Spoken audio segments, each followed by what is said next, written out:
Okay, we're live now, so we can please go ahead. Thank you. Okay. Sorry. Good morning, everybody. Welcome to continuation of Module 3, Project Planning. In this session, we're going to recapping some of the things we've led so far, and we're also going to finalize project planning. And the goal of this session today is to synthesize everything you've learned so far so that you can put it in conjunction with your case study and everything.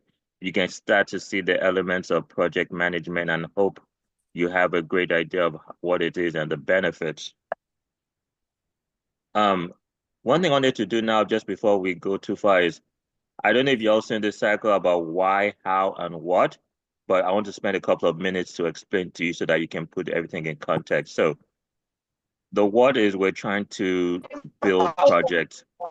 We Auntie has shared a lot about construction management. Winners have not come to your life.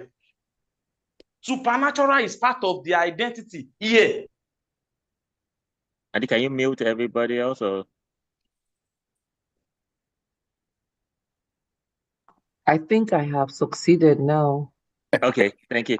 So the what is we've discussed a couple of different projects. I think the first time Auntie has shared her construction background. I also have a construction background, but we've also discussed like a wedding, which is a project. We've discussed the EV charging, which is also a project, and the digital banking app.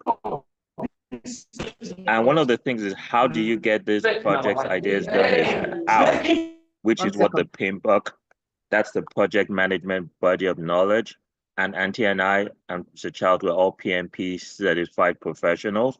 And basically the PMI, Project Management Institute, they have different frameworks and approaches to help you execute projects, whether it's a construction, EV charging, digital banking. But then people don't really spend time the why. So let's just put a couple of seconds to explain the why. One of the reasons why the PMBOK was created was that people can have a shared language. Like for example, Auntie, she's lived and worked in New York City, but now she's in San Francisco. I'm sure on her projects, you know the consistent language. Like when you talk about what a work breakdown structure, everybody that is a PM project manager and PMP certified, they understand what a work breakdown structure is. Auntie, maybe you can share any like as far as all your work experience, like being having universal language that everybody understands, how helpful that has been to your career and when you're managing different teams. Yeah, like you said, that universal language, because again, projects have an end, projects come and go. So project managers are kind of transient, so to speak. So that's why I think the PMBOK or the PMI Institute is it has been very useful to the professionals in the industry in that consistency in language and understanding. Yeah, and I said it cuts across different industries. Like even Auntie and I, we have a design and construction background, but even if we're talking to like IT project managers, they still talk about WBS, the scope, budget, and critical path. Now, the strategies of how they apply, like in construction, you design to the building code and things like that. But maybe in apps, you talk about things like agile, waterfall. So the strategies might be different, but the language is universal. Another thing is just even going on the high level, why do we manage projects? One of the things about projects is turning ideas into impact. So um, one thing I said, I won't say, but a lot of people have said that some Nigerians like talking a lot. They would have great ideas, but it doesn't always turn into action. So one of the things is you can use some of the principles from this class to turn any ideas into action. And it always starts with a project. So as I said, whether it's if you have an idea for an app and you want to launch it, you can use PMP principles. Whether you want to change the nation and wipe out corruption, that would be a big ask, but look at your stakeholders, your stuff, you can do it, or whether you're hosting a wedding that you guys are going to present you on EB project. So projects turn vision into reality. And I said, that was said, project management exists to turn ideas into impact, to solve problems, build visions, and deliver value. Ideas are easy, execution is everything. Auntie, I don't know, just from your stuff on ALG and as a project manager, would you like also the benefits of project management and how you see it help and how you think it can help Nigerian? I think project management brings structure into things. And my role on this organization, I also happen to be the chief operations officer. And we've standardized things. We have OPAs. That was the first thing I created when I got into that position, to make sure that we have our brand was consistent. Like our meeting minutes, for example, every document that we bring out, no matter which committee you are in, has the look and feel of ALG. And I know when we're preparing this slide, it was important that we have that look and feel so that anyone sees our document anywhere, they know that it is ALG's. So that's also part of project management, putting structure in place, putting a brand, This is what and then the strategic plan. I'm sorry? I said this is what you're referring to. I mean, I failed on these 3 slides, but yes, the brand. The brand, yes.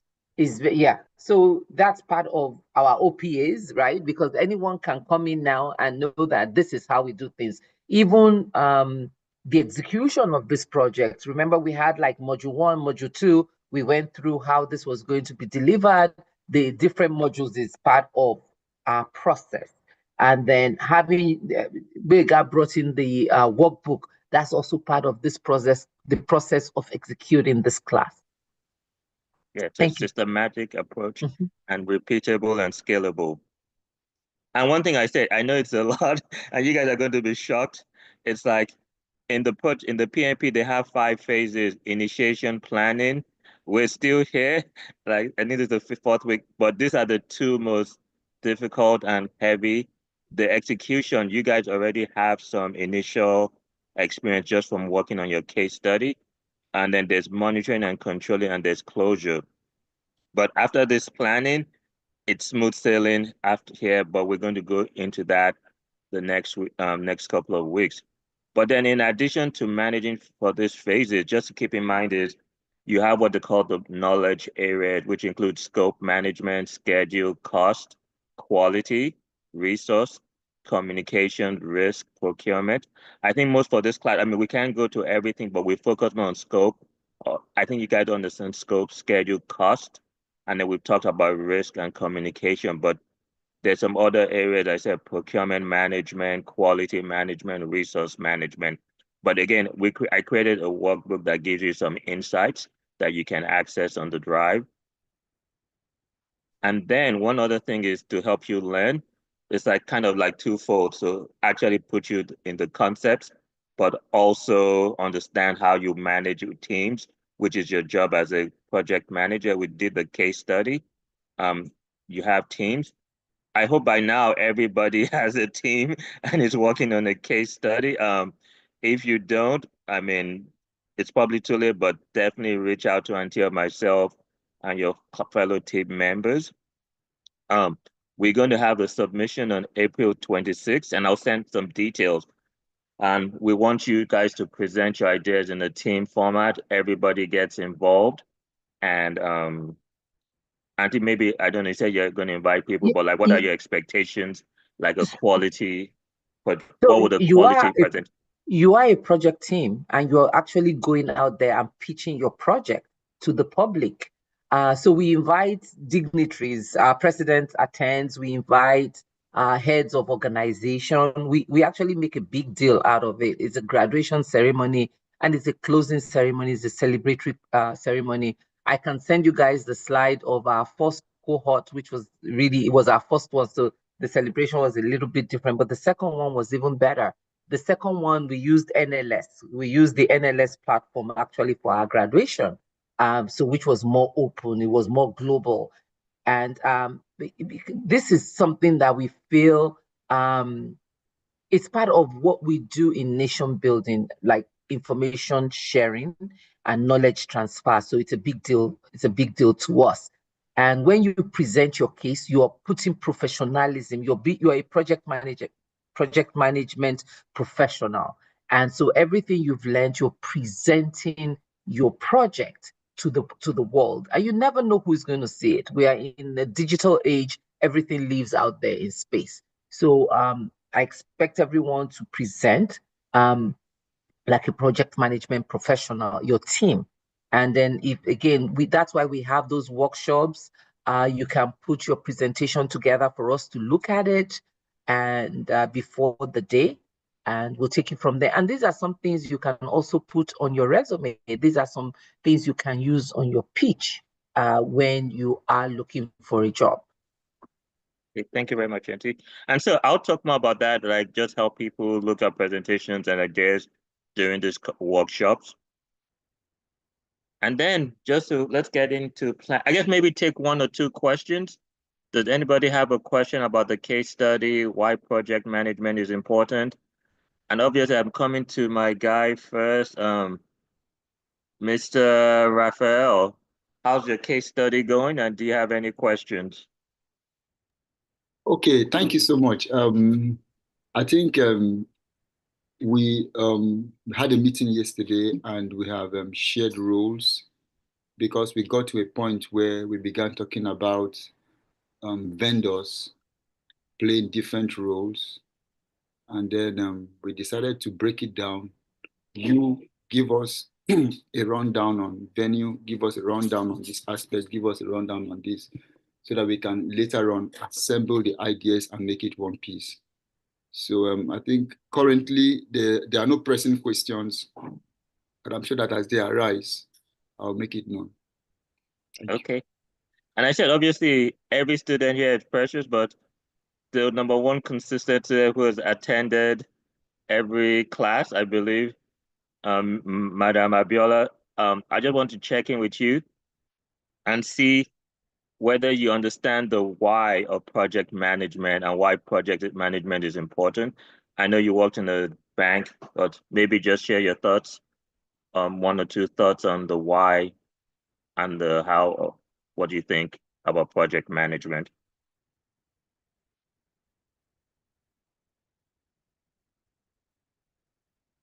Or does anybody want to share the sheet available? She's muted. Anyone, I mean, she's muted at the moment, so maybe. Okay, fine. I think for me, before I started this class, I didn't quite have an idea. But you know, just like in a school, you have a curriculum, you have a structure where for you to learn and understand chemistry, you need to follow a particular curriculum in order for you to master chemistry. That is how project management does for projects. You don't just jump into a project and begin to execute. There is a system that one has to follow in order for the project to be successful. And if that system is not imputed into your plan for whatever project you have, you will most likely fail. You're making Auntie and I smile very much. Yeah, thank you. Permit us to use that clip because I think it's very succinct and it captures the essence of what we're doing. Thank you, Mr. Raphael. So we'll take that clip and I think it was less than a minute. So that's one of the clips that we would use for this project. Okay, thank you. Well, now we're going to move back into the planning and come to you. And I said we'll have some more breaks. If you have some comments or stuff, put it in the chat. But just in the interest of time. So Auntie, this is you coming to your planning and the project manager. Obviously, you're a senior project manager and executive, but. So we've talked about your role, and I want to just talk about one slide, the knowledge areas and the intercept. The 5 phases, and we will talk about that even in this planning. And I think Mr. Raphael really touched on the key and why we've spent so much time in the planning phase, because now that you have this project management plan, execution is this. Monitoring and controlling is this, because you are executing what you've already planned. And if you don't plan properly, then your execution is going to fail. And if you don't have a well laid out plan, you are not going to be able to monitor and control your budget. So you will find that out when we go to those two phases, that those are easy because this has already laid the foundation for it. Okay. So the project manager, you already know your role as the project manager and some of the traits and qualities that you should have in terms of you're the one leading the team. And even when it's, I think Boyega talked about the past couple of sessions have been like chaotic because we're in breakout session, but that is really project management, that phase of storming and then forming, and then we'll talk about that as well. But you as the project manager, you are to inspire. You've seen how Boyega and myself, and even some of you here, inspire each other to be able to bring out your best to contribute to the success of this project. Then we also talk about coordinating our efforts here. That's your role. Managing scope and budget, you are responsible. You are that one point, one contact, one point of responsibility. Then you engage the stakeholders. We've talked about the different stakeholders, how you engage them, your communication plan, understanding their importance, their level of influence on the project, and then you identify and manage risk. I think we're going to talk about that a little bit when we move into execution, because that's really where the risks start to surface. You've identified them, but if you do not manage those risks, if you do not identify the risk in the planning phase, you are not going to be able to manage them during your execution, because that's when the risk would actually materialize. And then you deliver your results. You ensure the project meets all the initial goals, right? What your goals are, whether the quality is one of your goals, the schedule, and of course, the scope and cost. Boyega, if you can make this bigger so that it's full screen, because my eyes are, as you know, beautiful and well. Okay, so can you do like a full screen presentation for the PowerPoint? Let's. Oh, okay. It's full screen, so it must be this. So I'm going to use this other laptop that has a bigger screen. Permit me. My eyes are wonderful. Okay, so I'm looking at this from here. Okay, we've talked about the project constraints. You all know this, but it also on every project there is environmental and sustainability. Sustainability could be whether it's sustainable for your business case. Is it something that your organization can continue to sustain? Like let's use the banking app, for example. It is not enough to just develop the banking app. How are you going to sustain it? How are you going to maintain the usability? That is also part of what you have to factor in your project. Then environmental concerns, maybe it depends on the area or the continent, so to speak. But environmental stewardship is all our responsibility, and each project must think about the environment and its impact when they are planning their projects. In the case of using the banking app, we may think that there isn't environmental impact because it's just an app. But do you need to build more centers? Do you need to build more, what do they call them? IT centers? Data centers. Data centers, exactly. And so which area is it going to affect, like densely populated areas? So those are some of the things that you think about that may not be initially obvious to you when you're planning the project. But this is why you have to, as a project manager, you have to put that into consideration as well. Next slide, and I think if I may add something, you should, in the first class, I didn't have here, but when you talked about project management and general management, we said a project is a one-time event that's going to close, but at the same time, you have to think is that project might become regular operations where there's going to be an operations manager or general manager that's going to manage it. So for example, what Auntie said about sustainability, you have to keep that in mind. It's not just delivering the project and walking away. you have to think about how are people going to use your project, and in the case something that's going to be an ongoing operation. So you also have to factor that into your decision making and your planning. Now, in case like a wedding, it's a one time, it's going to end, everybody's going to go home, maybe just give them a gift bag. But in kind of like the EV charging, digital banking, there's going to be operations and maintenance that has to be part of your planning efforts too. The PMBOK doesn't always address that, but as a good project manager, you have to think of that. And for the project sponsor, that's one of the key things they're going to be thinking about too. A lot of those things are approaching, they call them program management, which is one level after the PMP. And also for your wedding, environmental impact, you will impact the environment. So whether you are using paper plate, you're going to be generating a lot of waste. So there is a decision, do I use paper plate versus plates that I can wash, right? So those are some of the things that you may, that's where the environmental issue comes in as well. If they are going to be doing amala on the spot, are they going to use gas or charcoal? And if they use charcoal, is it going to have, is there air pollution? So every project does have environmental impact. Like Boyega said, maybe sustainability may not be part of it, but even there's a little bit of that sustainability, because after party, the cleanup, right, is also part of what you have to think about.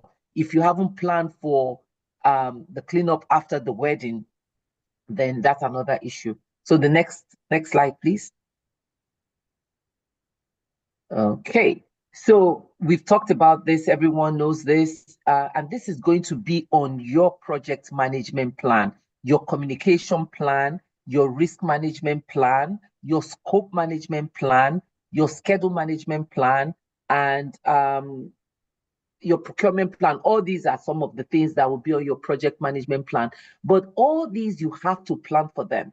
Before you can create a plan, you have to identify them in your as part of your planning, as part of the key elements of your project planning. We've talked quite a bit about defining your scope, your budget, and your schedule. And then we've also talked about roles and responsibilities. And I think in your project management plan, in your project charter, you have that, but on your project management plan, you are going to have more details. You're going to detail it more, because it also points out who is responsible for a specific deliverable. Because that's one of the way that you will follow up. That's one of the way you would ensure that your project is well planned. For example, if let's use your wedding, the wedding, the project, the Owambe marriage ceremony or Owambe party, as a case in this one. If you don't have a roles and responsibility matrix for the different vendors, how are you going to know who to coordinate with? Who is delivering the rice at what time? Who is setting up the canopies at what time? And who is going to do the follow-up? So all that is part of your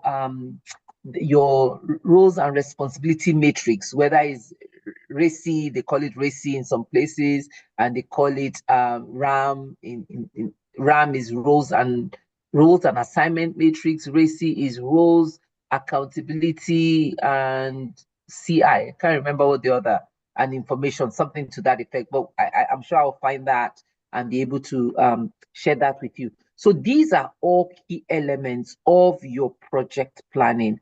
Do a risk assessment. You already started to identify some of the risk in your project charter, but as you're planning, that evolves, because now you've moved into understanding your project. And most of you, during your projects, you started to identify or elaborate on the risk that you have identified. Okay, Boyega, do you have anything to add to that? No, you did an excellent job. I'm even learning myself.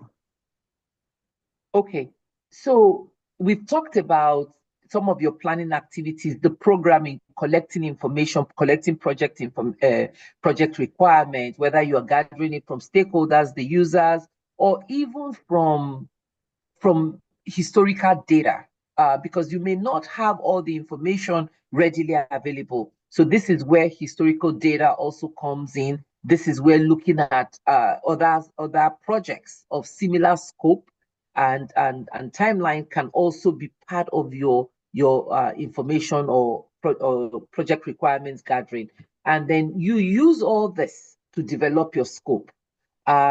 You guys, and I'm using the Owambe as a case, as an example, you know who your user is. Part of your collection or your project requirement was knowing how many people are coming to the party, what kind of food is going to be served, where the venue is, what kind of music, the theme. So these are all part of your projects, your programming and collecting project requirements. And I'm going to switch over to construction a little bit for those that are doing the EV charger. So your programming or your program requirements, collecting that information is going to be slightly different, but it's the same concept. I want to build a house. I want to build a 5-bedroom house. So how many bathrooms are going to be in there? How many people are going to use the house? How many people are going to use the house? What size kitchen am I going to put in that house? Is it a gas stove or is it an electric stove? Is each bedroom going to be an ensuite? Is it going to have what kind of things do I want to use it for? Do I need an elevator because I have a physically challenged person that may not be able to climb the stairs? So these are part of your program requirements that you must use to define your scope. And then this is what is going to help you define the scope. And then we've talked a lot about the WBS. And I can't stress the enough importance of how the WBS is important. It's almost the singular thing that can make or break your project. Because if you don't identify the task and how it rolls up to your program, to your scope, then you're not going to be able to plan for it. You're going we're going to talk about it one more time today. Okay. I have more slides because the WBS is so important. Yes. And then the scope management is also important. What are the limits? What are the constraints? In the case of the Owambe party, you've planned for 200 people. At what point do you say no more? You can't add another guest because there must be a cutoff, right? As to when you can take more guests, because you've already paid the vendors. The vendors have given you a cutoff time of when you can add more people to it. So this is part of ensuring that your scope doesn't blow up. You are not now adding 300 guests to a plan for 200, where you provided food and drinks and a venue for 200 people. So your scope does have constraints, and then it has limitation, or what we call cutoff. You can't keep adding to it. There's what they call change order, but there are certain things that, yes, if you find out at the last minute, or maybe as the project is evolving, your scope can expand because there was something that was left out. So you can modify your scope to include that critical component that is important to the project. So we'll talk about that, okay? But each change must be analyzed against the impact to the budget and impact to the schedule, and also the quality of your project goal. And I think we've talked about that before. So these are some of the common elements in project management plan. We've been talking a lot about this, the project organization, management, and technical processes. And this is including a project lifecycle description and a development approach as applicable. So that's part of your OPA, right? That's part of your organizational processes. The work to be performed is your scope, your schedule information, your budget information, and reference to other project planning documents. Let me stop here. What could be your other project planning documents? What's an example of other project planning documents?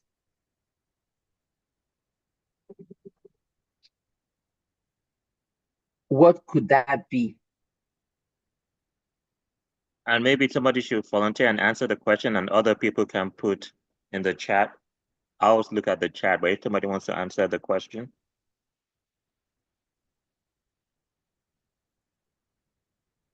What other project planning document? Here it talks about the project charter, which has your scope. It talks about the project schedule. It talks about the project document. Sorry, my eyes. It talks about your project communication, your risk, and then your resources and your project quality, project budget, and cost. But what are these other documents? Just give an example of one other. Stakeholders register. Very good. Thank you for adding that. That's good. And why is that important? The stakeholders register as part of your other project planning document. Why is your stakeholders register important?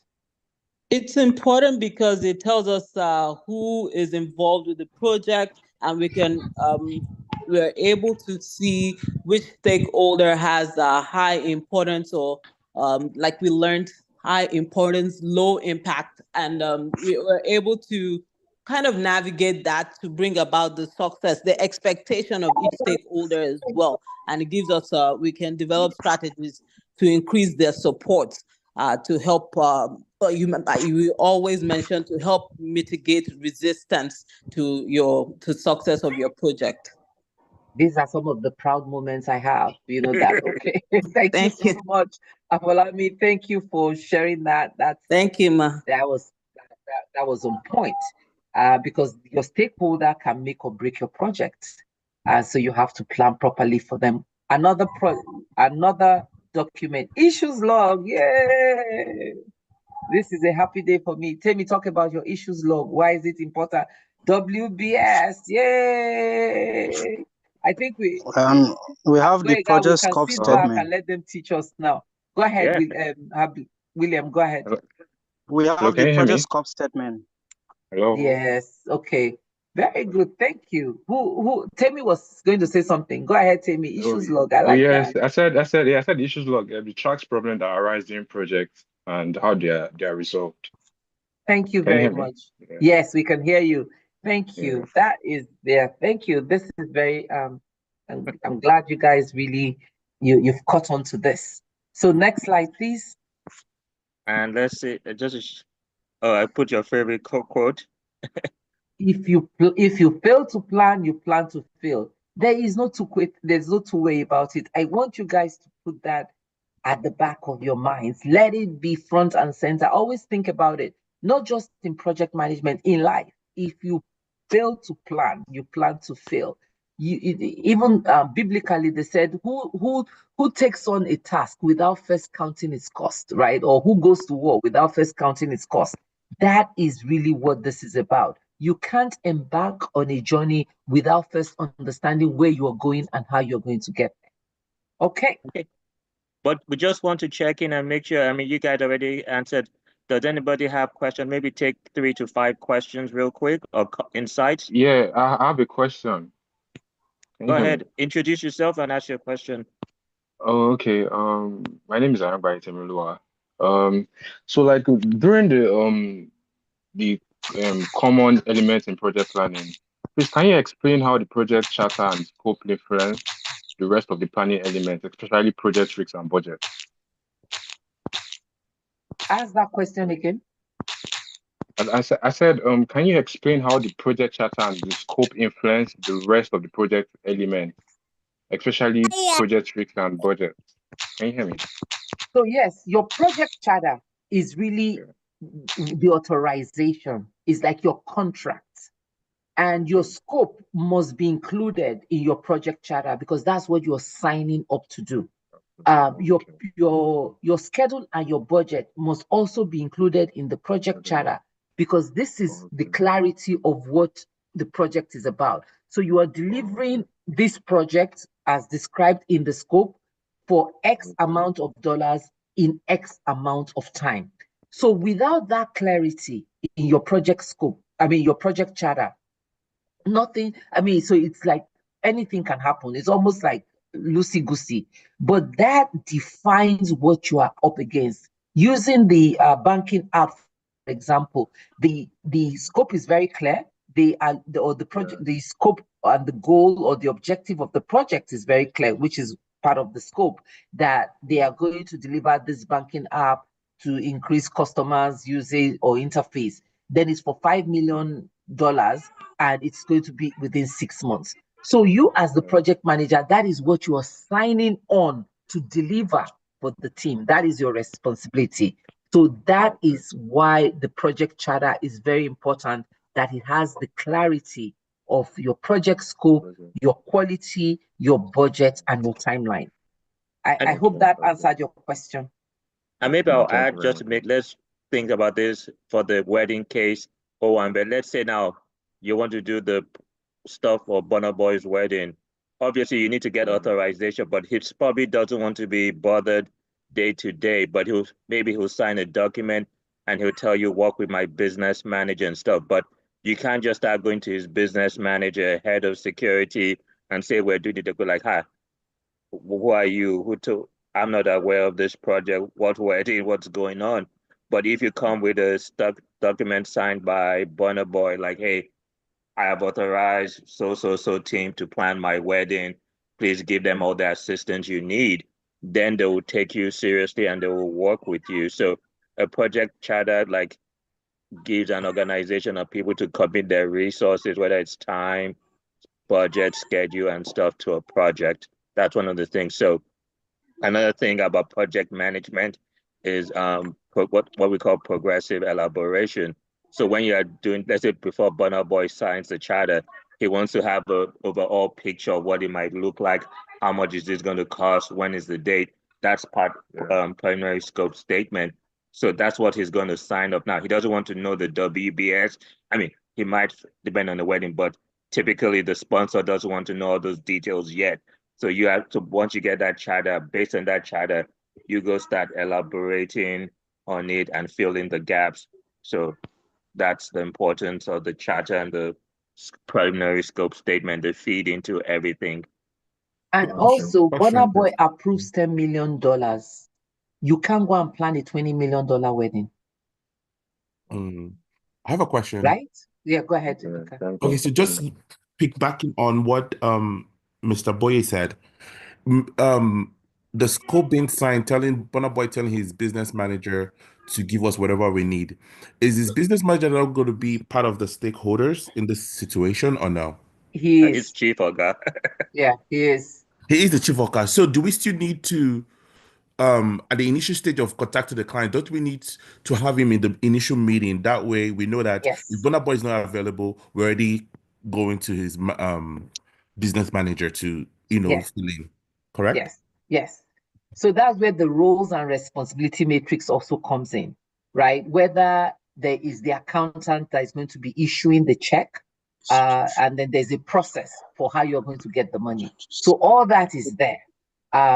You discuss that or you agree to that, right? That, okay, your payment now, whether is in 3 parts, is in your charter, is in your agreements, in your contract. We are going to give you the total cost is 10 million. So when you bring the receipts for the venue and for all the vendors you've engaged, we give you 1/3.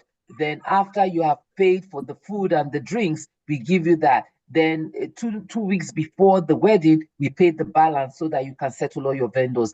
All these are going to be in your charter. Okay, one more question and then we'll move on.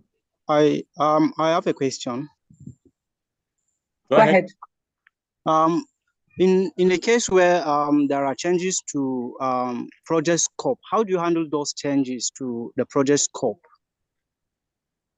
So there's a change order or change management process, and that's part of the areas that intersect. So on every project, you would also discuss how change is going to be managed, because every project, no project is etched in stone that nothing is going to happen. But there's also limits within those changes. So let's use the wedding, for example, and we were talking about adding guests. So during your conversation, as you Wega had talked about it being progressive or iterative, right? It's dynamic, it's living because it's going to change. So you've agreed that if you are going to get additional guests, you must notify the event planner by so and so date. That is a change. And for each guest that you add to it, this is the cost. because it's going to involve food. And then there's also a capacity issue that part of your change management is going to be, you cannot add more than 50 people, because the venue we got, the maximum capacity is 250 people. Even though you've already said 200, there's this room that your contingency plan is 250. So within your change management, you cannot add more than 50 people, and this is the timeline and this is the cost. So each time Burna Boy comes and brings 10 more guests, 10 more people for you to invite, you add that to your William, maybe you can mute yourself if you're not speaking. There's background noise coming from you. Okay. You all add right. that to your you have a log, you have a change management log that you say on so and so date, Burna Boy added 10 people to it, to the invitation list, and then the cost is 10 million, and your schedule will not change, but your scope has changed and your budget has changed. So you now also revise your budget to include the 10 people he has added, and then the your scope statement is also revised to say now on March 26th, the scope has increased from 200 people to 210 people. And then you do that until you get to 250. Once you get to 250, your scope is locked because you have nothing. You cannot add anybody to it because of venue capacity. So that understanding is there from the get-go. You have that understanding, right?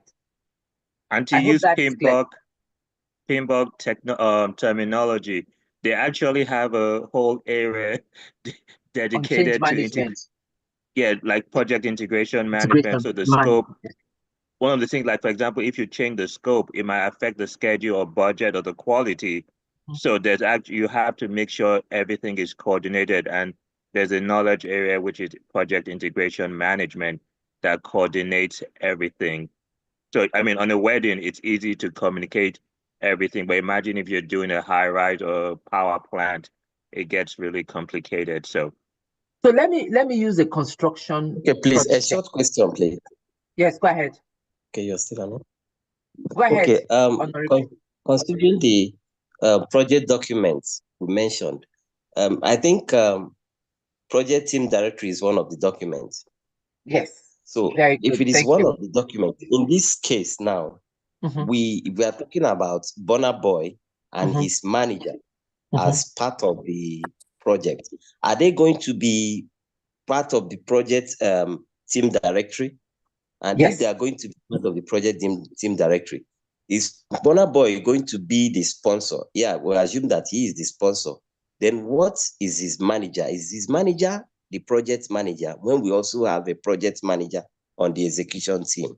He's representing the sponsor, because Burna Boy is not going to come to your meetings, right? He's not going to come to your coordination meeting. So his manager is the one that is representing Burna Boy. So yeah, maybe Burna Boy delegated responsibility, delegate, to put it in the charter, like I'm delegating responsibility to. Okay, so he can be registered in the project charter as the sponsor delegate. Yes, because he is the one that is going to be speaking for Burna Boy. So when you hear his manager, so basically that's Burna Boy speaking. He is the one that we authorize and will not authorize, because as far as you're concerned, Burna Boy has given him that role and responsibility. So to you, the project team, that is his level of authority. So anything he says is clear that is coming from Burna Boy, because that is what has been registered. That is what you guys signed on. So even if the manager misrepresents Burna Boy, that's not your problem, because Burna Boy has delegated authority to him, and you guys have signed off on the project charter that he is the representative and he's speaking for Burna Boy. So you get your directions from him. Okay, good questions. Let's move up in the interest of time, but I mean, it kind of flows.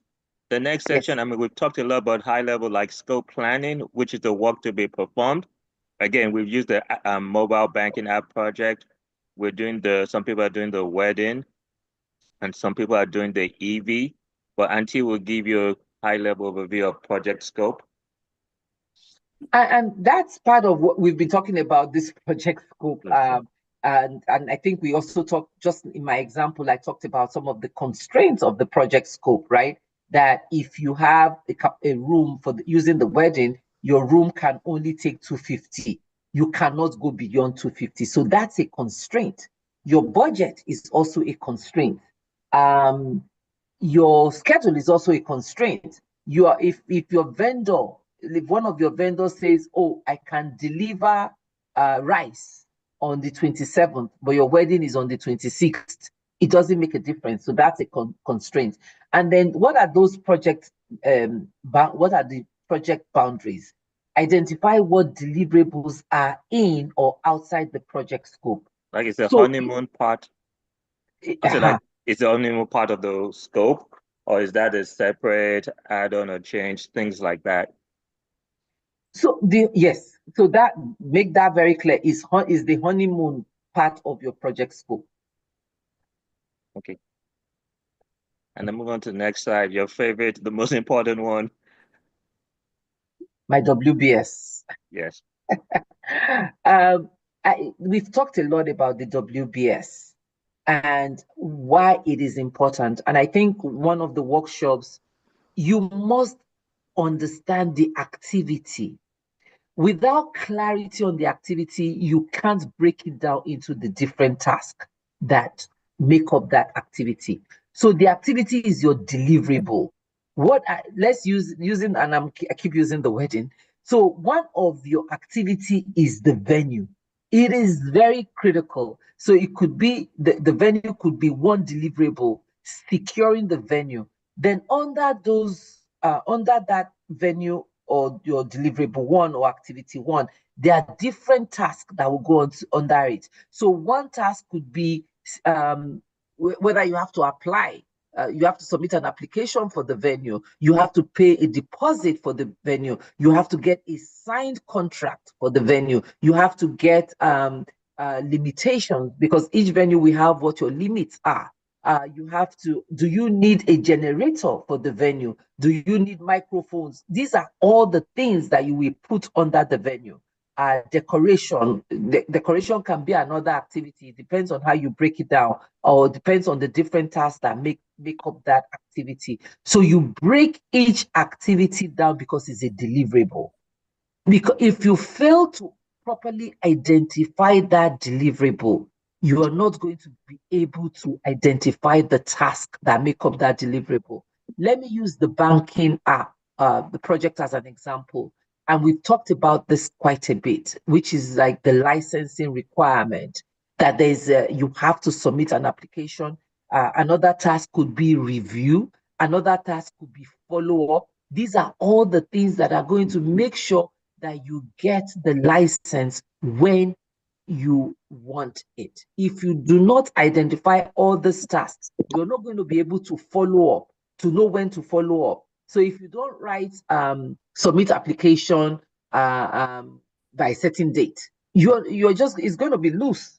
And then if there's a review process on your own end, like respond to the review process, or if you have to go to the office, it may seem like it is inconsequential, but there is a reason why you must put all these things down as a project team, so that anyone, the importance of continuity cannot be overstressed.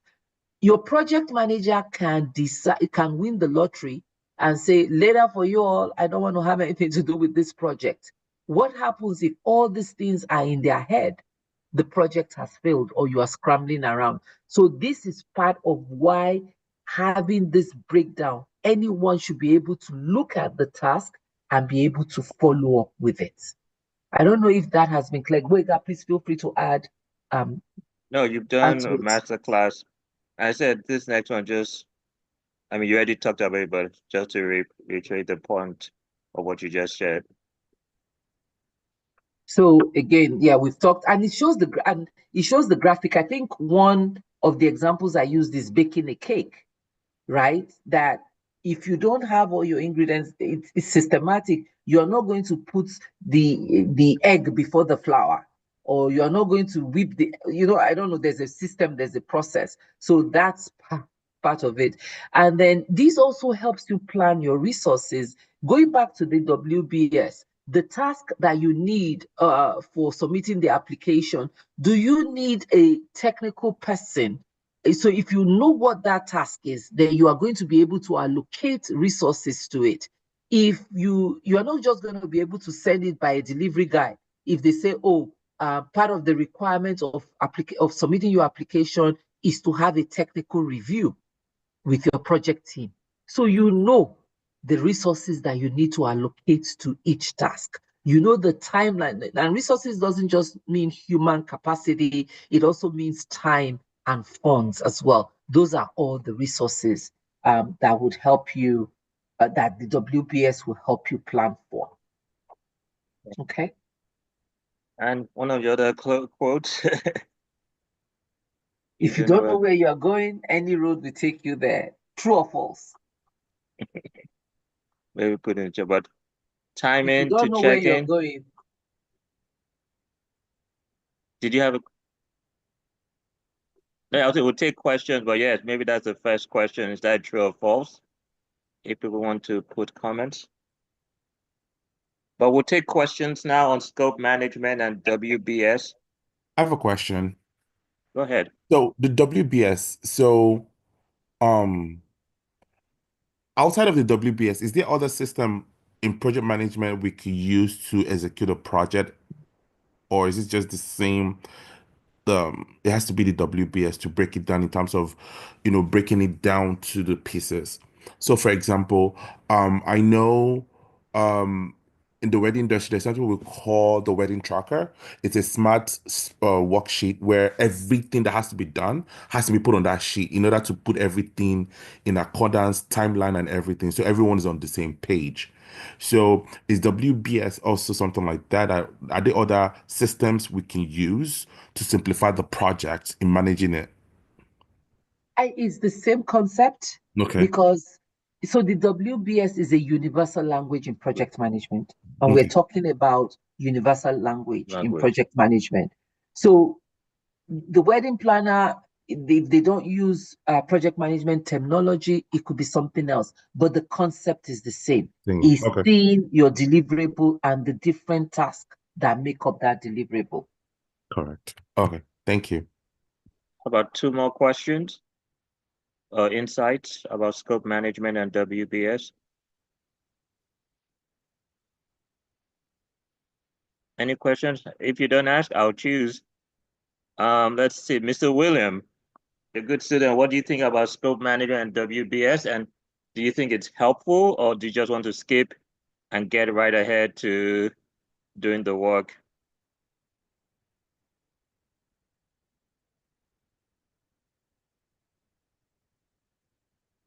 Oh, let me see. Let's see, William, I'll ask you to unmute.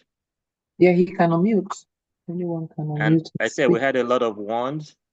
So let's see. Charity, Mr. and Mrs. Charity Obi. Maybe Charity. you can share your insights about the WBS and whether you think it's helpful and how you're using it. So I do think the scope management is helpful. If you can right mute now. it. No, I've muted William. It was coming from him. Okay, go ahead, Charity, Miss Charity. No, sorry.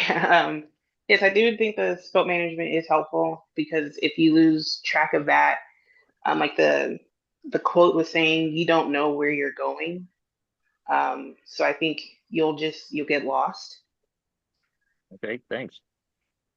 And William, did you have any insights to share? Okay, we'll move on. Maybe William comes on. I think I can share some insights. Is it? Okay, go ahead.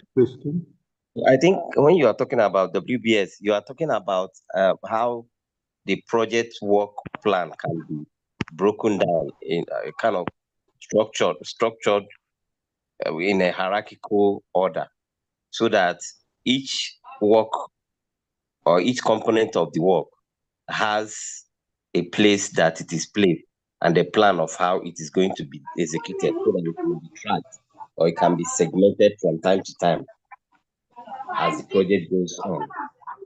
Is that correct? Yeah, somewhat. Yes, I think Bobby said it shows the spark, and I say if you do a visual diagram, it helps with the planning. So some people are visual people, some people are I mean, in the project management plan, you do the visual summary, but you also have like trying to think of the project, like it's kind of like an Excel sheet. So you have this, maybe this will be 1, then you have 1.1, 1.2, 1.3, kind of the way you organize a Word document, and then you have 1.1.1. And if there are any accountants, you might have like an accounting code actually for the activities. I said we're still on the high level, but again, it gets really complementary. But yes, the outside of the project management itself, like the actual technicalities of project management, the WS is like one of the foundational documents, and at times it can be in a numerical, but it's always good to do a visual summary like this so that everybody can see and understand it. But yes, on things like construction projects, IT projects, it becomes very, very granular.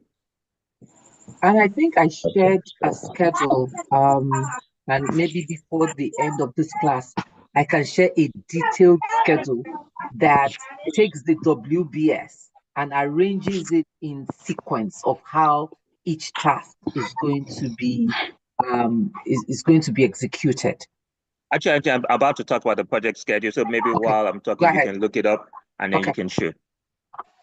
Oh, sorry, I'm going to talk about the budget and then the schedule. So next thing, as we talked about, just giving the Burna Boy example, is how much will it cost? At times, the project sponsor, they care about the high level thing. Kate, I did mention like, hey, if it's just 10 million or under, that's fine. Above, talk to me.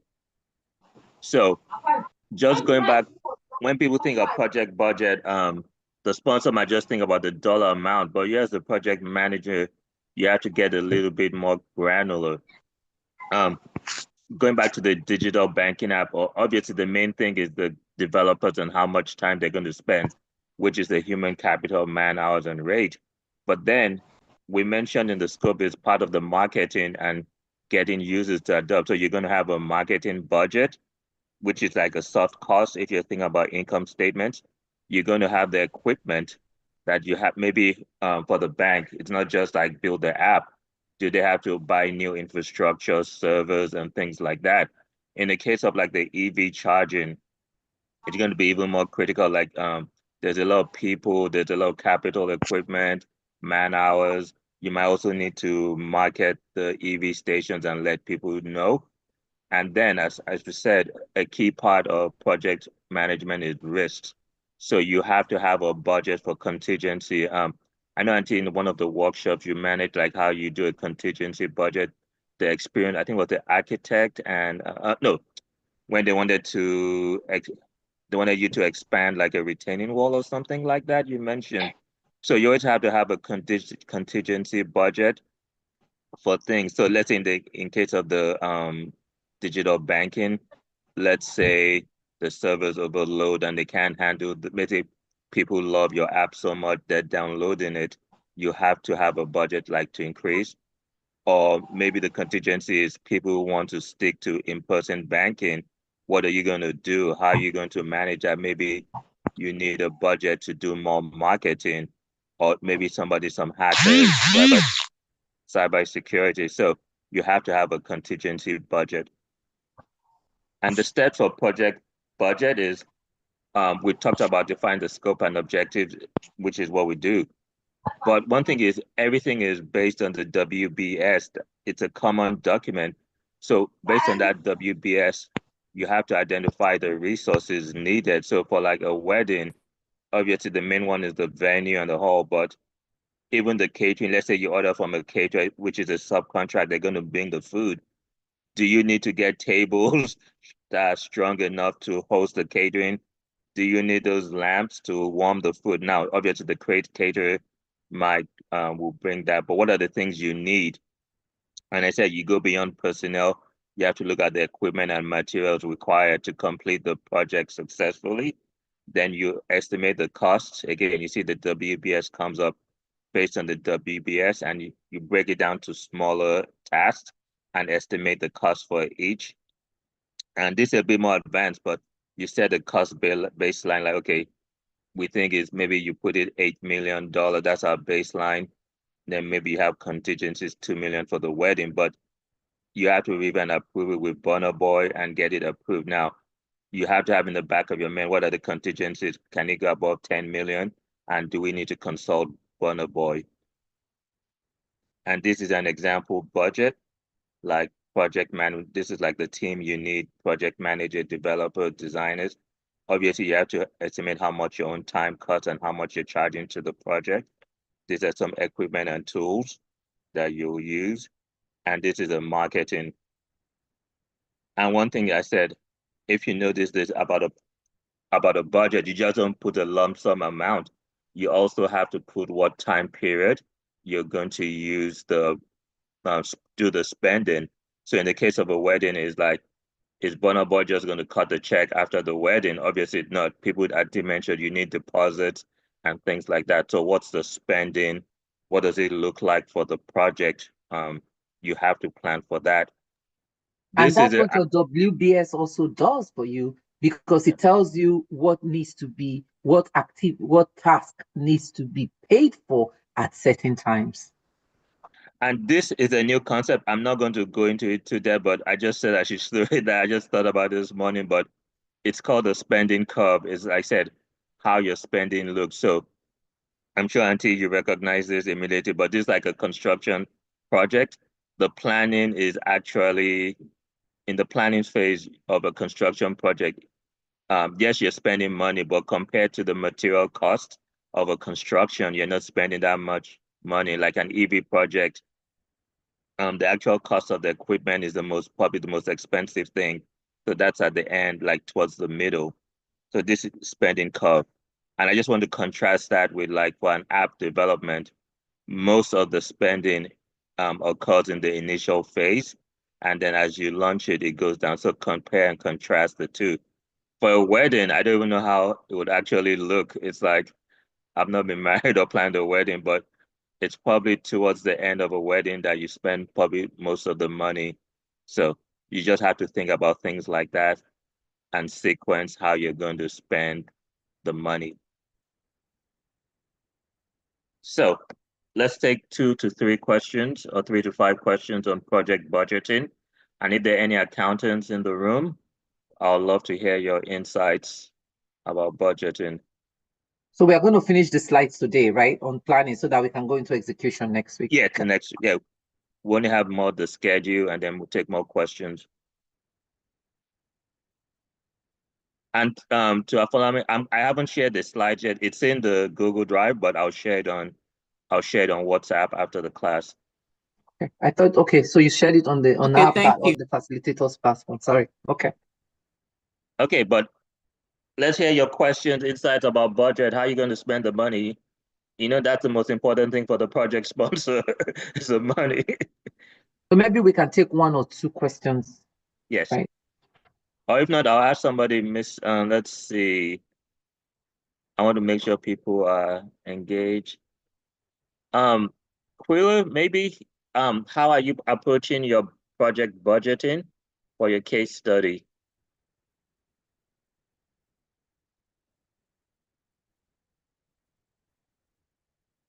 Or anybody want to share insights on how they're approaching project budgeting for the case study?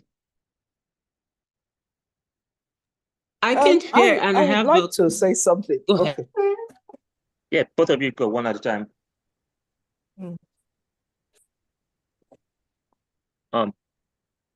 We had 2 people. One of you go first, and the second person goes. Please go first, since you haven't spoken. Okay, yeah.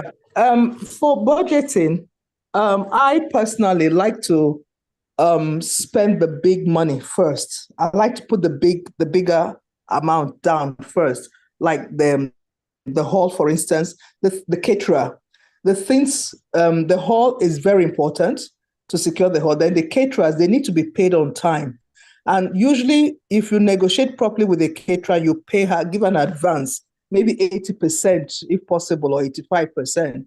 You find that you're able to bargain better with her to get a lower cost, because she can buy her ingredients in bulk and she can buy them ahead of time, the non-perishable ones. And then I rather give as much as possible, nothing less than 80% to most people, unless the person is not trusted, but I wouldn't want to deal with anybody that's not trusted. So most of the people I want to deal with are people that are known, that have integrity, and you can give them even the full amount, so I'd rather give as much as I can, so that at the end of the day, what I have to, the balance will be a very small amount, maybe 10%, or if possible less. That's my take on that. Do you factor that as part of your risk? Because it's not about them being trustworthy, it's about life happening. So I'm not saying the answer that, but factor that as part of your risk as well, that if you're going to give a caterer 80% of the money, they have a reputation, they're good and all that, but life does happen.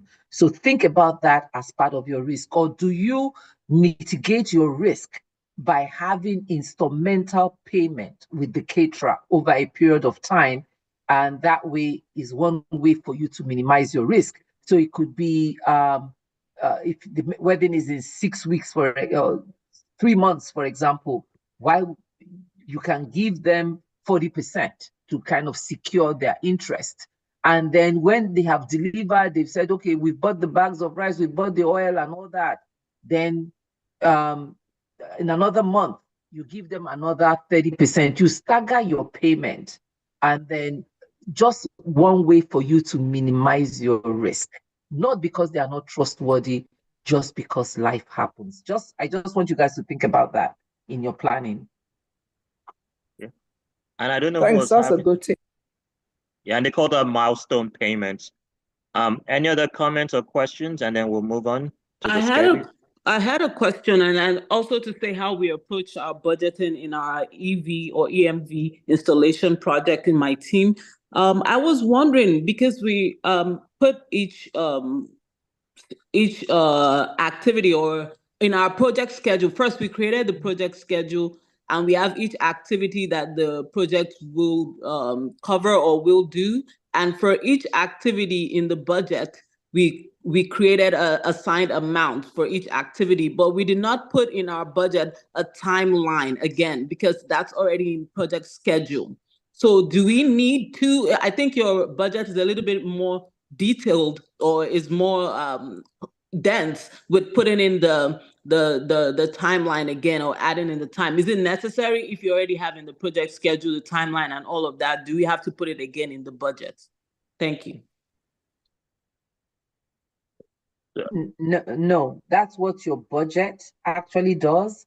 There are some apps that is called resource loading that would automatically load your budget with your schedule. And permit me to just share one. But I'm going to replace your for a second. So can everyone see my screen? It's loading, yes. Okay. Yes. So this is a typical construction schedule, and it's developed using the WBS.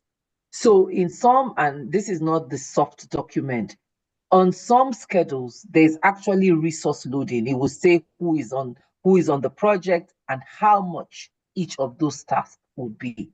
So they do have some of those, but if it's just like a simple budget, you don't need to have your timeline on it, except if, no, you don't need to have your timeline. If you are using it for you to track, maybe follow up, but that's really what your schedule should be tracking, because even your budget should mirror what your schedule is. So if, let's say your task is GC mobilization and you have to, you're mobilizing them between a certain time, that cost of where you have to pay them is also there on your schedule. You know, they will finish by, let's say, by September 24th. So you know you have to pay them by September 24th. If it is if you're paying after the each task is completed. I don't know if that makes sense. Yeah, it does make sense. Thank you, ma'am. Welcome. Okay, I think Mr. and Mrs. Oluwadolapo. Please share your screen again, Gwega. I have taken mine off. And yeah, we had a question from, we have a hand raised, so if you want to ask your question.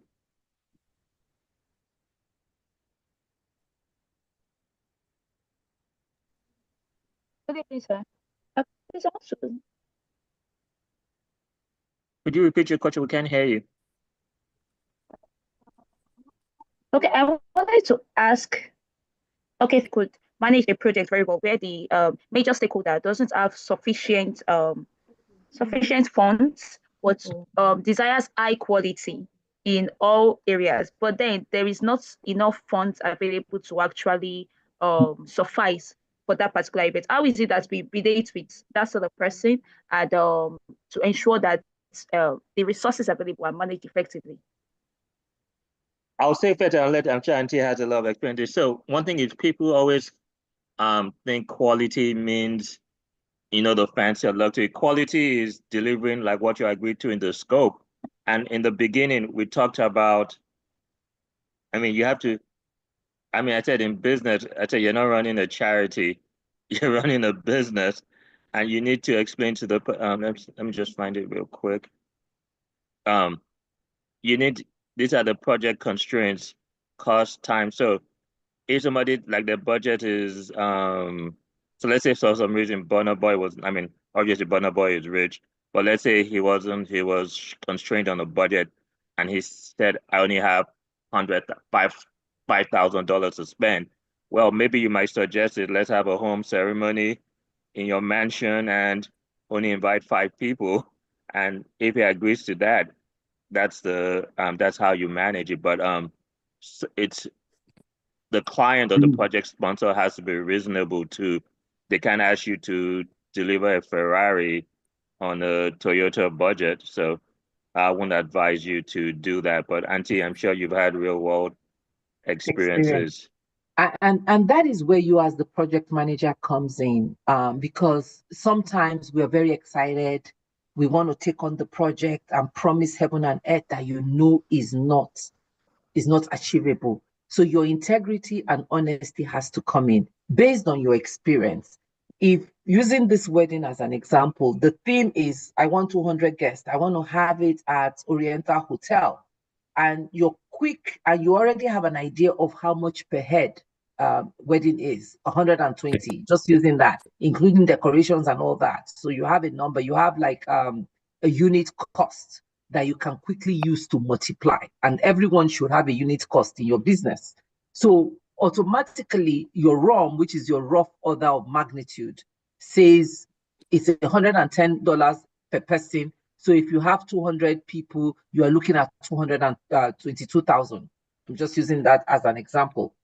Now, if Burna Boy now comes and says, I want to have this wedding in, it's going to be a destination wedding. We are going to Zanzibar. We are going to this. I want champagne flowing from beginning to end.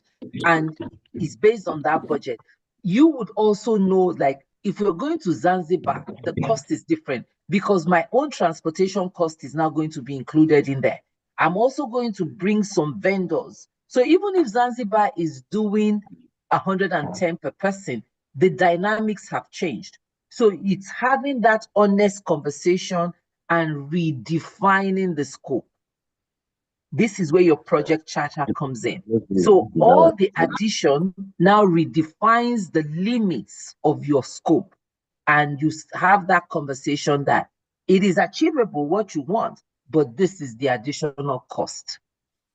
And if they don't agree, then you stick with the original scope. But the biggest challenge we have sometimes in project management, and I tell a lot of the service providers, they are doing what the sponsor wants. It's just like, I'm just going to get this business, then I'm going to do change orders later. I'm going to ask for more money because I need more money. No, it doesn't work that way.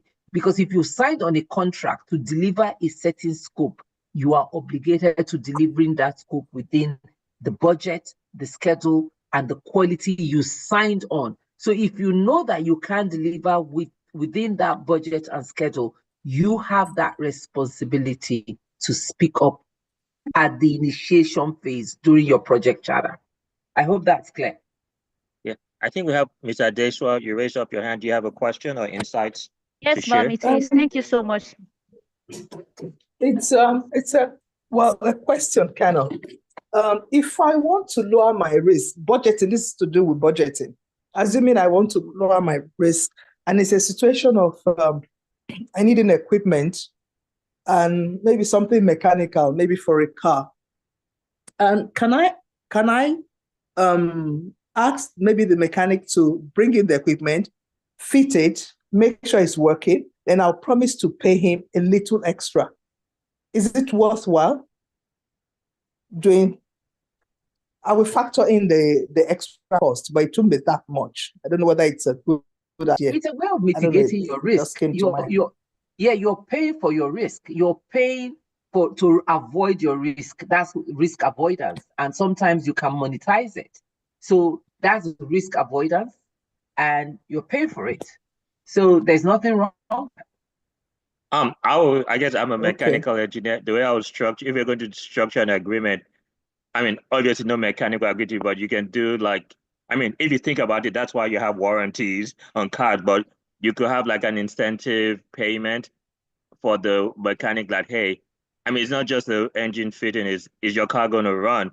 So you can, maybe you pay them the full price, but hey, you get a bonus if my car is still operational, that part is working in 3 months, 6 months, and a year or something like that. And obviously it's that kind of idea that leads to warranties and stuff like that. But I think something like that too would work, like incentivizing, like, hey, maybe you agree, like if you fix my car, I'll pay you 1,000, that's the agreement. But then you chose it through in a sweetener, like, hey, if my car is operational after I mean, obviously car should still be working, but if it's working according to what you did, you'll get a bonus of $100 in 6 months or something like that. So that's probably how you structure that in an organization. Okay, we have two hands up. I think we'll take those and then finish this because we really want to finish the planning. Yeah, we're going to go on just the project schedule next. Yeah. And then. So we have two people that have their hands up in the chat. Maybe they couldn't raise their hand. We have Rebecca and also, who was it that I saw again that raised their hand in the chat? Let me see. Yeah. Rebecca, if you can go ahead and ask your question. Rebecca, did you have a question? Mr. Raphael, did you have a question? Good evening, good evening, sir. Good evening. Yes, ma. I have a question.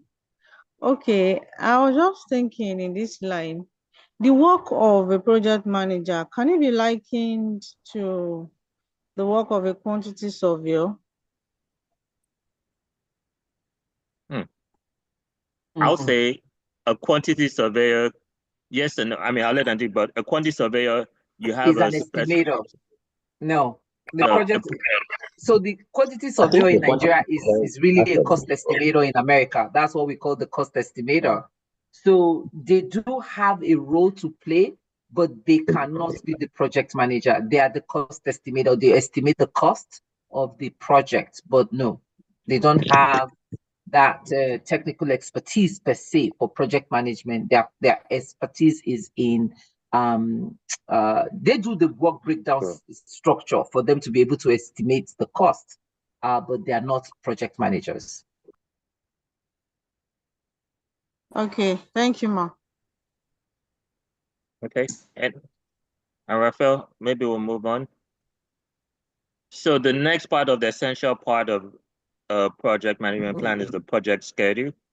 How long and when. So one of the things you have to do is, I think you should know this, but everything like the budget schedule, it's all based on the scope. It's all based on the WBS, but you use the WBS to identify the necessary work to be completed. And then you develop the project timeline and the milestones, which is also kind of what Auntie showed you on her screen. And then you also have to go in and like tasks assigned to responsible team members and the cost and resources required to perform individual tasks. And I'm sure this is all you're working on, but there are different levels of communication. So for example, again, we mentioned somebody like Burna Boy, or even let's say the digital banking, the CEO, they might not want to see all the granular details, but one of the things is you have different types of schedule. You have like what you call a milestone schedule. This is what the milestone schedule will look like the key dates. This is for app project like phase 1, phase 2, and all the things will probably match with your WBS. So this is something like the board members, the sponsors, the executive team. These are the kind of things they're going to operate off. Now, for the project team, this same milestone schedule can look like a Gantt chart, which gives you more details and the schedule. So this might be like the functional managers and the team members, like phase 1, we're going to do from January to March, phase 2, information gathering, phase 3, field work and reporting. So this is more like a Gantt chart. Now, just a couple of things, and then we'll go back to the schedules. We didn't talk about this too much. We did in the workshop, but this whole idea, you can't put the cart before the horse. You have to use logic to things, which tasks come first, which come second, which things can you start at the same time, which things do you have to wait for one thing to finish before you start the next task. So that's what we call scheduling dependencies. Just real quick, the 4 things are start to start. That means 2 items start at the same time. Finish to start, that means 1 item like X has to finish before the other one can start. Start to finish, that means task Y won't be able to finish unless task X is started. And finish to finish, you want them to finish at the same time. So that gets a little bit more complicated. There's software that helps you link them. So kind of like Auntie's, what she shared, when you see this arrow, that's what it means, that you're linking the tasks together and you put in the logic into it, and you also add the resources. And maybe Auntie, if you can add, I'm sure you do a lot of scheduling, like importance of the dependencies and the schedule. So I think I was showing, I don't know if I should show my other detailed schedule because, well, no, let's use this one. So do you have the legend of this one showing? Because I think we can use that to explain. So these different colors mean something. Can you it's hard do to see, but it's here. Okay, can you do task 1 without first completing task 2? Or can you do task 3? Is task 3 independent of task 1? Can they be done concurrently? So these are some of the things that is also important that you know when you're when you are working on your schedule. There are some activities or tasks that has to be in sequence, and there are some that will be parallel. So I don't. Just that it's the color coding is by the resources. So for example, the red is Ralph, his scope of work. The blue is Faye and Winston, and then how they're coordinated. So they may be independent of each other, but these are all the things that must be completed in phase 1. And then if you see the arrow that is linking to task 4, you can see the color and something else. So that means task 4 is dependent on task 1. Yeah. Good. And again, this is more like project management 2.0 or 3.0, but I just wanted you to have an idea of what involved in scheduling. Was that too much information? No, I think the high level, I guess we'll test now. We're almost at the end, but maybe this is where to take a couple more questions and insights. Let's get some questions going about schedule, budget, scope. These are all the slides. These are the answers. Like you have to have a project management plan, but these are the key components: cost, the budget, the scope, and the schedule. So we'd like to ask, what insights or questions do you have for us?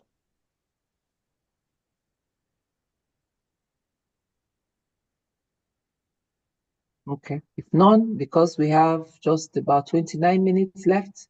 We are almost at the end of the slides, no? Yeah, this is the last one.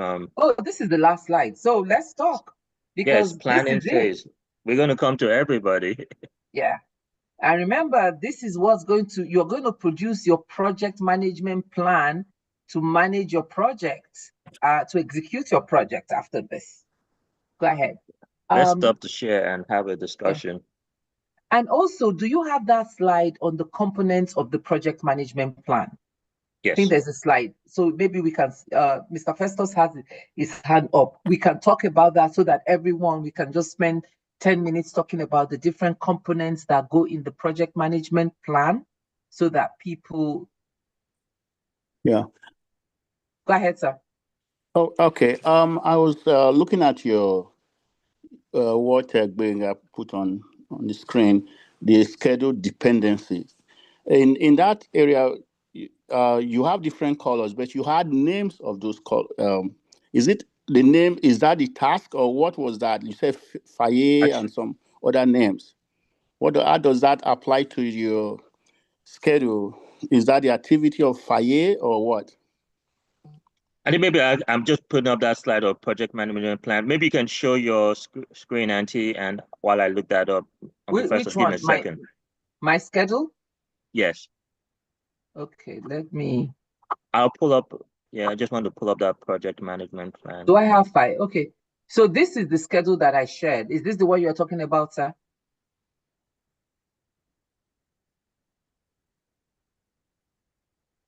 No, I think he's talking about my schedule. I'll pull it up in a second. Just give me a second. So should I? Okay. Should I stop sharing? I get Uncle Festus, like, could you be more granular? Okay, in your schedule dependency, if you put it, it shows the different colors, right? And yes. In the colors, when you go on the right-hand side, you saw those colors indicated different names. But in your task, I don't know if the blue, the blue indicates something Faye, and there were different names you put there. Yeah, just give me a second. I'll pull him back up.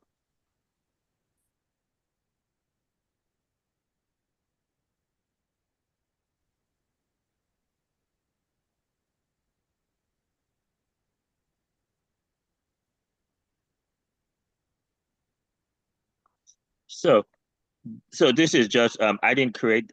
Can you see my screen now?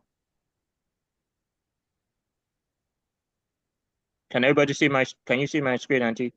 Yes. Yes. Okay. Yes. So yes. I said, typically you have this dependence. This is how you create them, scheduling dependencies and how they work.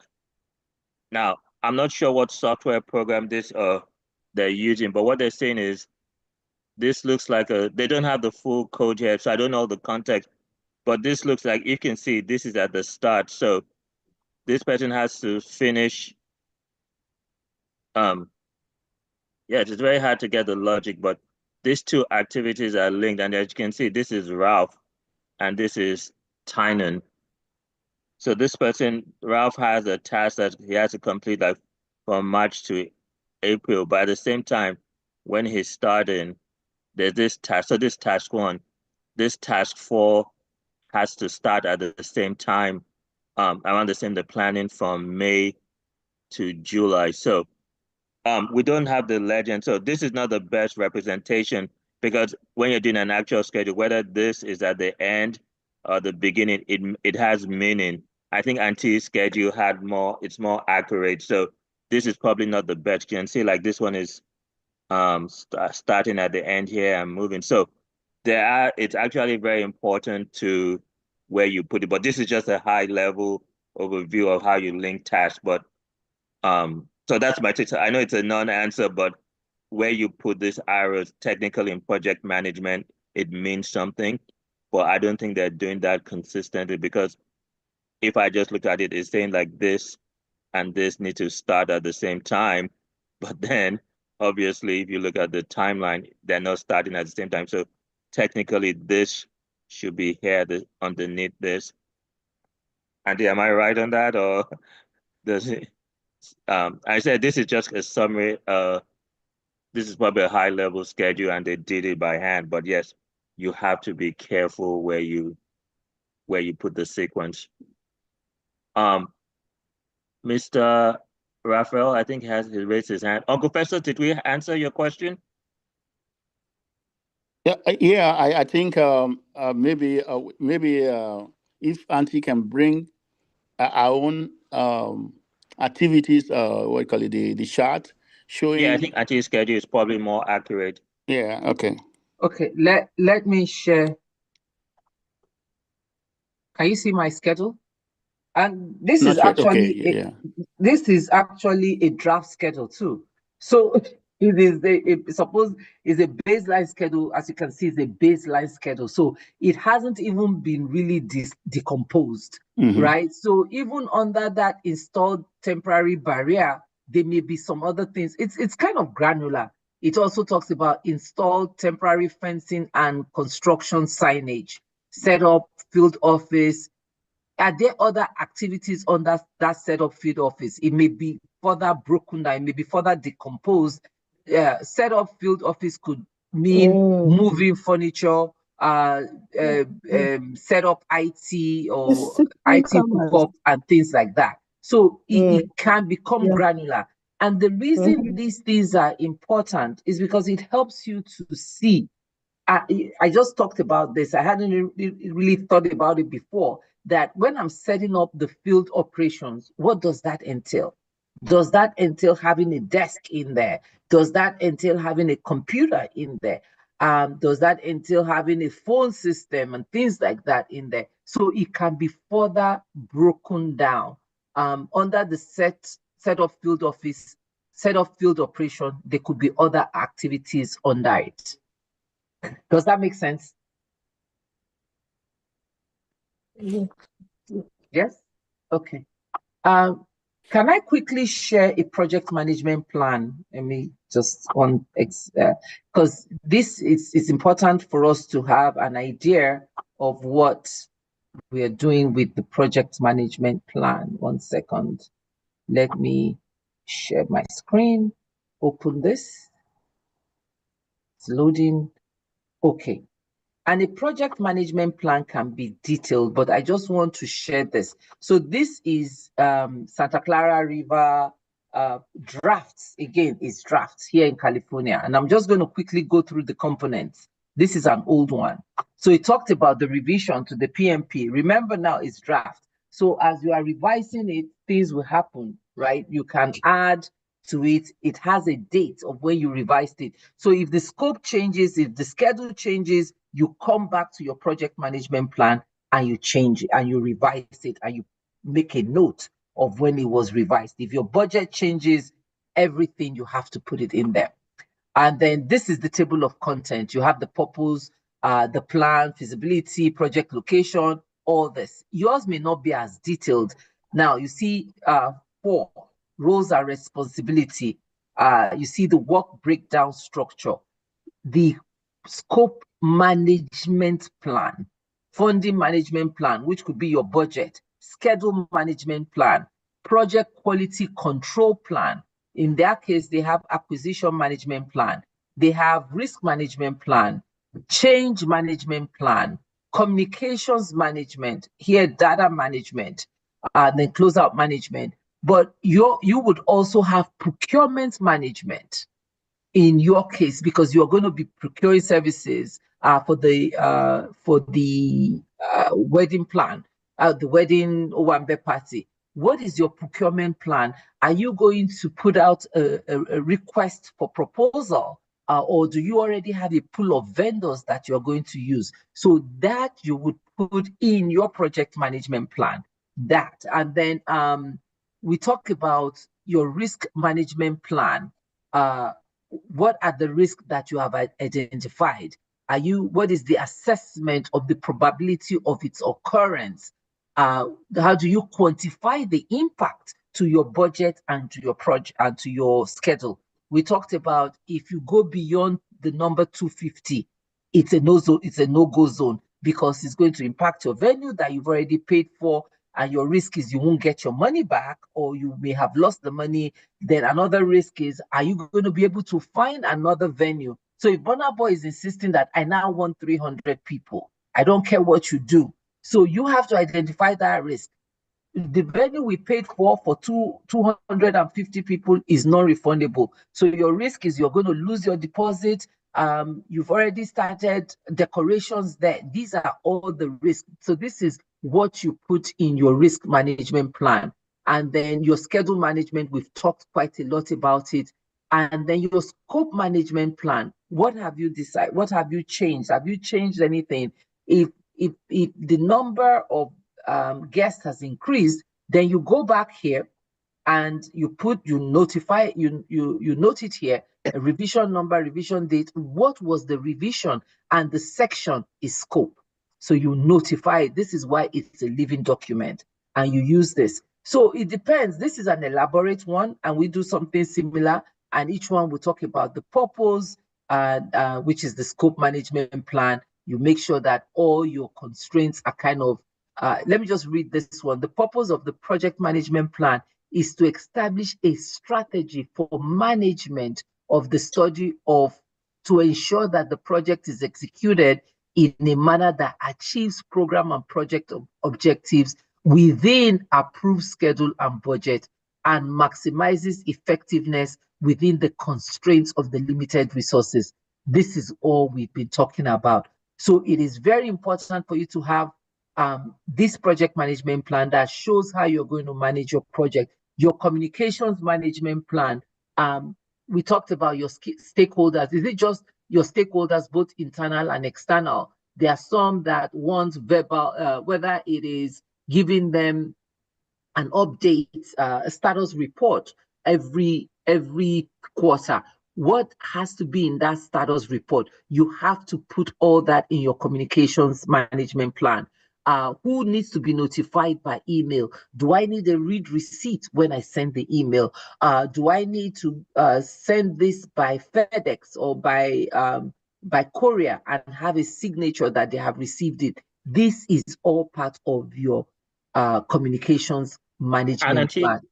Yes. The smart sheet, as part of the template we shared, I think last week, the smart sheet has a project management plan template. It's not as detailed as yours. But it does have a template. It does have a template. I can pull it up if you want me to pull it up. Yeah, pull it up quickly so that we share, because this is the last class on this, and then we are going into execution. So I want to make sure that everyone has an understanding of this project management plan. Please pull up the smart sheet. It's simpler than that one. Yeah, I'm pulling it. Just give me a second. Let me stop sharing.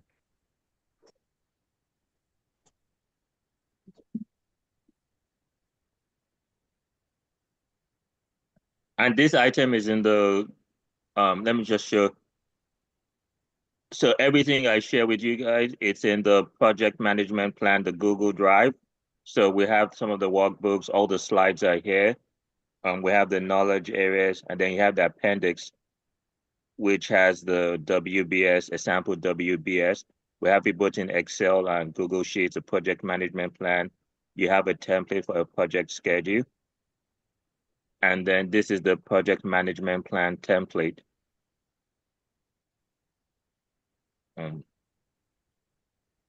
So it has like executive summary. And let's just look at the highlights, like the executive summary, the approach and governance, the scope, deliverables, work breakdown structure, your stakeholder analysis, schedule baseline, milestone list, change management plan. It actually mirrors what Auntie just said, but it's not as, it hasn't been filled out. Sorry, we can't see your screen, sir. Okay, let me zoom in. We can't, yes, zoom in. Well, I can see it here.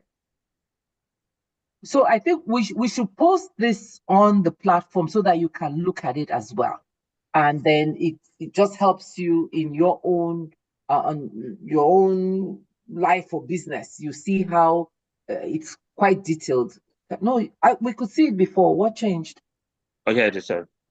Okay, so I think, yes. So here it is. You have all that. Go ahead, Vega.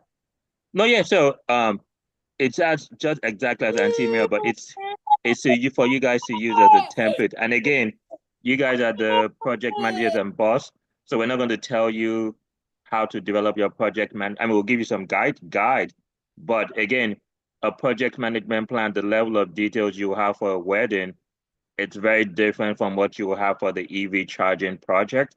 So use your, we call it expert judgment on what you think is necessary and what is not necessary. And obviously, things like a quality management plan, we didn't go too much in detail, but again, it's something you can think. So take a stab at it. We're going to have the workshops this week. If you have any questions, you can come and ask us questions. But Auntie and I were having a funny conversation. Is you're responsible for your learning. We've shared a lot of information, a lot of information. It's hard to synthesize, but you're working in teams. Delegate effectively amongst yourself. Do the research, work, coordinate, and be work together to teach each other, learn, and come up with a stunning project management plan for us in 2 weeks.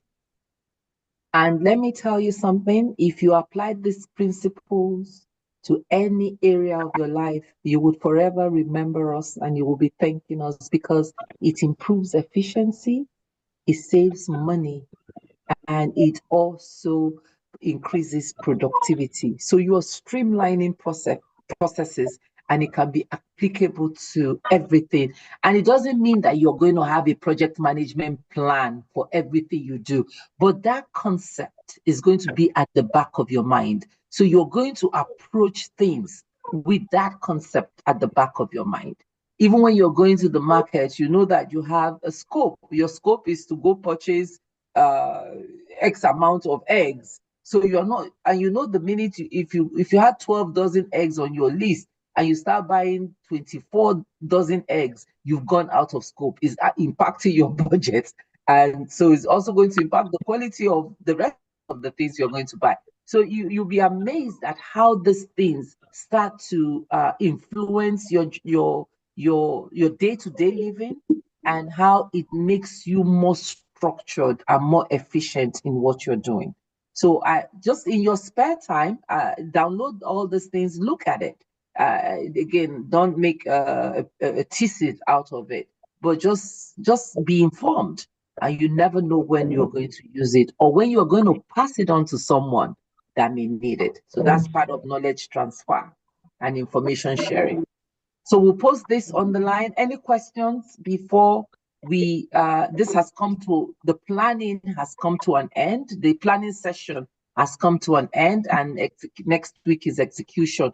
But remember, if you don't have a good plan, you can't have a good execution process. Let me stop the share and see if anybody has any last question. I think Auntie has less than 10 minutes, so last chance to ask questions. And part of what we're doing, just for our next cohort, which will probably be starting, we need a little break. We'll probably be starting it after the summer, is if you could do like a 30, 45 seconds video, just sharing with us what this class meant to you, and what you benefited from it. And then we are having our graduation ceremony on the 26th of April, where each team will present. We invite the executives of our organization. Our president will be there, the other VP will be there. We also invite other people in the space. We invite head of industries just to come celebrate what is happening here, and also to encourage people that project management skills and principles is very important in what we're doing. So be prepared to blow people away. Be prepared to have your presentation as part of our closing ceremony on April 26th. Right. Simple questions. They're all busy working on their projects and case studies and stuff. I think everybody will get 9 minutes of time back. And you're welcome to join us for Circles of Grace, where we continue the conversation on overcoming fear and doubt in fulfilling your purpose. So thank you, everyone. Okay, thank you very much, Auntie. Join us.